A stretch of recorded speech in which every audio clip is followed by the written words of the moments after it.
대다수는요, 익숙한 것을 좋아합니다. 우리가 만약 특별한 의식을 갖지 않는다면, 특별한 도전 의식을 갖지 않는다면 우리는 매년 똑같을 거라는 얘기입니다. 그래서 우리는 끊임없이요, 이 익숙한 사고방식에서 벗어나서 새로운 삶의 방식으로 살아가려고 몸부림쳐야 합니다. 특별히 우리는요, 말씀을 따라 살아가는 자들이 되어야 합니다. 우리가 의도적으로 말씀을 따라 살아가야지 이런 마음을 갖지 않으면 우리는 그냥 똑같은 삶의 방식을 가지고 살아가게 됩니다. 우리가 지금까지 가져왔던 삶의 기준들이 있잖아요. 그 기준이 또 오늘을 살아가는 내 기준이 되고요, 내일을 살아가는 또 그 기준이 됩니다. 그래서 매일 똑같은 기준을 가지고 우리는 내가 해왔던 대로 내일도 살고 미래도 살게 되거든요. 그렇지 않기 위해서는 우리는 의식적으로 말씀을 따라 살아가야지. 내가 해왔던 대로가 아니라, 내가 익숙한 대로가 아니라, 내가 하고 싶은 대로가 아니라 하나님이 말씀해 주신 대로, 하나님이 요구하시는 대로, 하나님이 지금 내게 강력하게 감동 주시는 대로 살아가야지. 그런 결단과 결심이 있는 우리가 되기를 소망합니다. 근데 너무나 감사한 것은요, 하나님이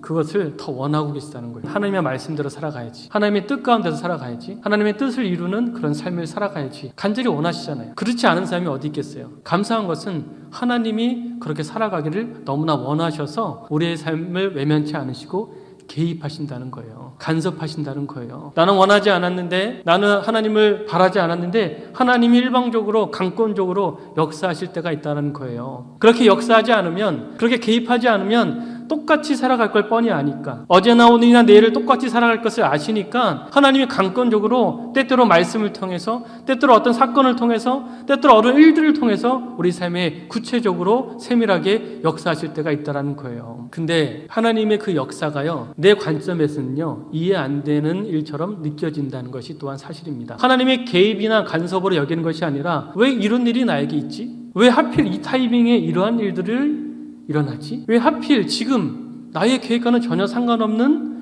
그러한 일들이 일어나지? 이렇게 반응할 수밖에 없는 게 우리의 좁은 시야고 우리의 좁은 생각이거든요. 그럴 때 기억하셔야 돼요. 하나님이 개입하고 계시는구나, 하나님이 역사하고 계시는구나. 그래서 우리는 믿음으로 항상 그러한 사건들을, 그러한 뜻을, 그러한 일들을 받아들일 줄 알아야 합니다. 그래서 내 삶에 일어나는 모든 일들 가운데 하나님의 역사가 있고, 하나님의 개입이 있고, 하나님의 뜻이 있다. 새 일을 행하시려고 우리의 삶 가운데 어제와 다른 내일을 준비시키고자, 나는 원하지 않았는데, 나는 바라지 않았는데, 나는 계획하지도 않았는데 느닷없이 하나님이 여러 가지 어떤 방식을 통해서, 때로는 말씀을 통해서, 때로는 어느 사건을 통해서, 때로는 누군가를 통해서 개입하신단 말이에요. 아브라함이 그랬어요. 하나님께서 느닷없이 나타나셨어요. 그의 인생의 한복판에 갑자기 불쑥 찾아오셨어요. 아브라함이 하나님을 찾은 것이 아니에요. 먼저 찾아오셔서 말씀해 주신 거예요. 너의 고향과 친척과 아버지의 집을 떠나라고 말해주고 있습니다. 고향과 친척과 아버지의 집, 익숙한 거잖아요. 지금까지 살아왔던 삶의 방식이에요. 나이가 적지 않았거든요. 그 적지 않은 세월 동안 살아왔던 방식, 그 삶의 스타일을 떠나라고 말씀하고 계신 거예요. 인생은 살 만큼 살아왔기 때문에 자신의 그 삶의 방식이 전부예요. 근데 하나님께서요, 그 익숙한 삶의 방식을 벗어 던지라는 거예요. 떠나라는 거예요. 난 지금까지 그렇게 살아왔는데, 이것이 진리라고 여기고 살아왔는데, 너가 지금 맞다라고 생각하는 것,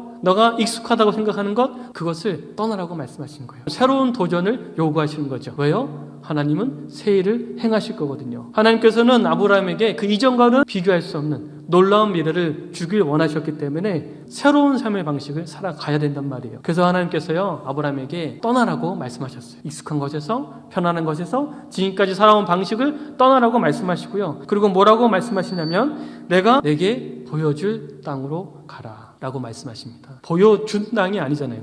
보여줄 땅으로 가라 라고 말씀하신 거예요. 보여주지 않았어요. 어떠한 땅인지 모릅니다. 어떠한 것을 계획하고 계신지 몰라요. 하나님의 뜻이 무엇인지 명확하게 알지 못해요. 근데 하나님은 일방적으로 보여질 땅으로 가라 라고 말씀하시는 거예요. 그 어떤 계획도 수립할 수가 없습니다. 어느 땅인지도 몰라요. 갈 바를 알지 못해요. 무엇인가 준비할 수도 없어요. 대책도 없습니다. 정말로 무모합니다. 그냥 가야 되는 거예요. 지금 아브라함에게는요, 그에게 필요한 것은 단 하나, 믿음이에요. 하나님이 보여줄 땅으로 가라고 했으니 보여주시겠지. 어느 땅인지는 알지 못하지만, 무엇이 내게 기다리는지는 알지 못하지만, 하나님의 뜻이 무엇인지는 알 수 없지만, 하나님이 보여주겠다고 말씀하셨으니까 하나님을 신뢰하고 그 말씀 따라서 오직 믿음 하나 가지고 나아가야 되는 거예요. 하나님께서 우리를 향한 놀라운 계획들이 있습니다. 그 계획들 구체적으로 알고 계신가요? 하나님이 구체적으로 말씀해 주시던가요? 상당수 분들은요, 갈 바를 알지 못한 채 나아가야 될지도 모릅니다. 근데 그때요, 분명히 아셔야 돼요. 하나님은요, 아주 멋지고 아름다운 것들을 준비하고 계십니다. 우리에게 믿음을 요구하실 때는요, 너무나 멋지고 아름다운 것을 준비하시기 때문에 믿음을 요구하시는 거예요. 알면요, 우리는요, 갈 수 없다라고 얘기할지 몰라요. 불가능하다고 얘기할지 몰라요. 우리의 수준을 뛰어넘고 우리의 계획을 뛰어넘고 우리의 상상을 뛰어넘는 일을 하나님이 준비하고 계실 때 하나님이 이렇게 우리에게 믿음을 요구하세요. 아브라함에게 준비하고 계신 것은요, 아브라함의 상상을 뛰어넘는 거였거든요. 아브라함이 아무리 생각해도 생각할 수 없는 것들이에요. 그것을 뛰어넘는 것들을 하나님이 예비하고 계시더라고요. 그러한 것들을 위해서 하나님이 믿음의 도전을 요구하셨던 거예요. 그리고 이어서 하나님께서 더 어마무시한 것을 말씀해 주십니다. 아브라함은 자식이 없거든요. 자식을 주겠다, 이 말씀을 해도 감사한 일이죠. 나이가 차고도 찼으니까요. 근데 그 정도 수준이 아니라 너로 큰 민족을 이루겠다 라고 말씀하시는 거예요. 이 말씀을 딱 들었을 때 아브라함이 어떤 생각을 하게 될까요? 하나님의 말씀이 참으로 좋은데 이 말씀이 이루어질 만한 것이 내 안에는 아무것도 없는데 당최 이 엄청난 말씀을 왜 나에게 하시지? 라고 생각이 들지 않았겠어요? 우리도 마찬가지거든요. 때때로 하나님이 우리에게 말씀하시는 그 비전, 하나님의 그 뜻은요, 우리의 생각을 뛰어넘을 때가 많아요. 그럴 때면 우리 자신을 바라보면 도저히 그것을 받아들일 수가 없어요. 감당할 수가 없어요. 해낼 수가 없을 것 같아요. 불가능할 것 같아요. 그럴 때 우리는요, 우리에게 초점을 맞추는 것이 아니라 하나님께 초점을 맞추셔야 합니다. 하나님의 비전은 내가 할 수 있는가로 받아들이면 도저히 받아들일 수가 없어요. 그래서 우리는요, 그럴 때 내가 무엇을 할 수 있는가에 집중해서는 안 돼요. 하나님이 지금 나에게 무엇을 하기를 원하시는가, 이것에 집중하셔야 된단 말이에요. 그리고 하나님이 더 나아가서 3절 말씀에 이렇게 말씀하시는데요, 복의 통로, 저주의 통로가 될 것이다. 통로가 될 것이라고 말씀하시는 거예요. 그러니까 아브라함이 하나님의 그 말씀 따라서 하나님의 자녀답게 살아내면 많은 사람들이 그 아브라함의 행실을 보면서 삶의 어떤 방식을 보면서 하나님께 영광을 돌리게 될 것이고, 그들이 하나님께 영광을 돌리고 하나님을 높이면 그들도 복을 받고 그리고 아브라함도 복을 받는 그런 복의 통로가 될 것이라고 말씀해 주고 계신 거예요. 근데 더 나아가서 그런 측면도 있습니다. 만약 아브라함이 하나님의 자녀답게 살아가지 못한다면, 그런 삶을 살고 있는 아브라함을 바라보면서 왜 저렇게 살아가냐라고 조롱하고, 그래서 덩달아서 하나님을 조롱하고, 그 조롱하는 것이 그에게도 돌아가서 저주가 돼요. 그래서 아브라함이 궁극적으로 저주의 통로가 될 수도 있다는 것을 말씀해 주고 있는 거예요. 그래서요, 우리는 축복의 통로로 살아가야 합니다. 많은 사람들이 나를 바라보면서 하나님을 보게 되어지고 하나님을 높이게 되어지고, 그래서 그도 복을 받고 나도 복을 받는 그런 축복의 통로로 살아가는 우리가 되기를 소망합니다. 그리고요, 4절 말씀에 보니까요, 아브라함이 어떻게 행동했는지를 보여주는데요, 아브라함이 여호와의 말씀을 따라갔고 라고 말씀해 주고 있습니다. 어떻게 보면 하나의 문장이지만 의미하는 바가 큽니다. 왜냐하면 우리는 그렇지 않을 때가 많거든요. 분명 우리는 충분한 말씀을 들었거든요. 하나님이 말씀을 통해서 어떠한 것들을 계획하고 계시고 어떠한 것들을 원하시는지를 우리가 아는데, 그러니까 그것을 아니까 그 하나님이 말씀한 대로 내가 말씀을 따라갔다, 이렇게 종지부를 찍으면 되잖아요. 근데 우리의 인생은 그렇지 않은 경우가 많다고요. 말씀을 분명히 들었어요. 충분히 들었는데 그 말씀을 따라가는 것이 아니라 돈을 따라갔더라. 이것이 우리의 어떠한 삶인 경우가 많단 말이에요. 분명히 충분히 말씀을 들었습니다. 하나님의 그 말씀을 충분히 들었다고요. 그 말씀대로 되어질 것을 알고 있어요. 근데 그 말씀을 따라가지를 않는 것이 우리의 모습일 때가 있다고요. 오늘 본문을 보니까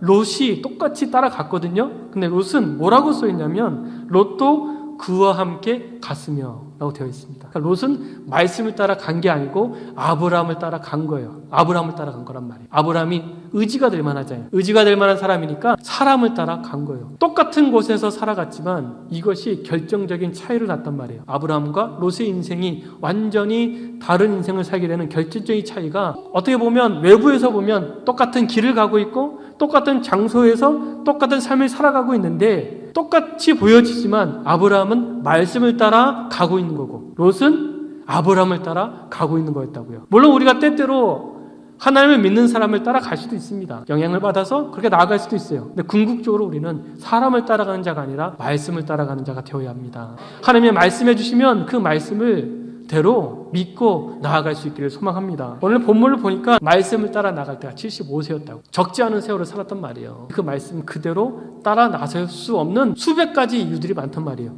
소위 변명거리들이 얼마나 많겠어요. 말씀은 잘 들었습니다, 하나님. 참으로 위대한 말씀이군요. 근데 지금 내 나이가 75세라고요. 그렇게 말씀할 수 있단 말이에요. 근데 오늘 본문이 말하는 것은 말씀을 따라 나갔다라는 거예요. 75세라는 이 나이를 돌파해낸 거예요. 단순히 나이가 많다는 걸 넘어서 그가 얼마든지 이 말씀 따라 갈 수 없는 이유가 많았지만, 얼마든지 하나님 앞에 할 말이 많았지만 말씀을 따라 나아갔을 때 그의 나이는 15세였다. 이렇게 말씀하고 있단 말이에요. 우리의 인생이 이어가길 소망합니다. 정말 누가 바라보기에는 당신은 결코 말씀대로 살아갈 수 없는 이런 이유도 있었고 저런 이유도 있었고 이러이러한 일들도 있었는데 당신은 끝내 말씀을 따라 갔군요. 그렇게 칭송받는 우리가 되기를 소망합니다. 그리고 5절 말씀에 마침내 가나안 땅에 들어갔다. 이것을 원어로 보면요, 그 모든 과정을 지나 실제로 들어갔다라는 의미가 있습니다. 실제가 됐다는 거예요. 그러니까 1절, 2절, 3절에 있는 그 말씀은 말씀이잖아요. 현실이 아니죠. 실제가 아닙니다. 근데 실제가 됐다는 거예요. 현실이 됐다는 거예요. 마침내 들어갔다. 마침내 실제가 됐다. 가나안 땅에 들어가기까지 얼마나 많은 우여곡절이 있었을까요? 그의 나이 75세였습니다. 한 번도 해본 적 없는 것을 도전하고 있어요. 어떻게 보면 매사에 부족함이 많았을 것이고 그 여정 속에서 실수도 많았을 거예요. 여러 가지 실패도 많았을 터인데 오늘 성경이 말하는 것은 그 모든 과정들을 뚫고 마침내 들어갔다라는 거예요. 아브라함을 생각하면 결코 마침내 들어갈 수가 없어요. 계획한 것도 없고 준비한 것도 없고 능력도 없어요. 근데 하나님이 마침내 들어가게 해줬다는 거예요. 하나님께서 그 말씀대로 아브라함의 인생 가운데 실제가 되게 해주셨다는 거예요. 현실이 되게 해주셨다는 거예요.